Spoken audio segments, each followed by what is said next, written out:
Hi, I'm Christy Gillantine with the 918 Home Team at Keller Williams Realty here in Tulsa, Oklahoma. Can you use a different real estate agent after an offer has been declined?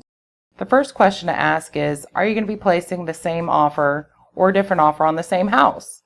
If so, it may be a little complicated because that agent might have procuring cause. Did they show you that house and bring it to you? Were they the instrumental reason that you decided to place an offer on it? These are some things to think about, and definitely check your contract with that agent. The next thing you want to consider are, do you have a written agreement to work with that agent in the future?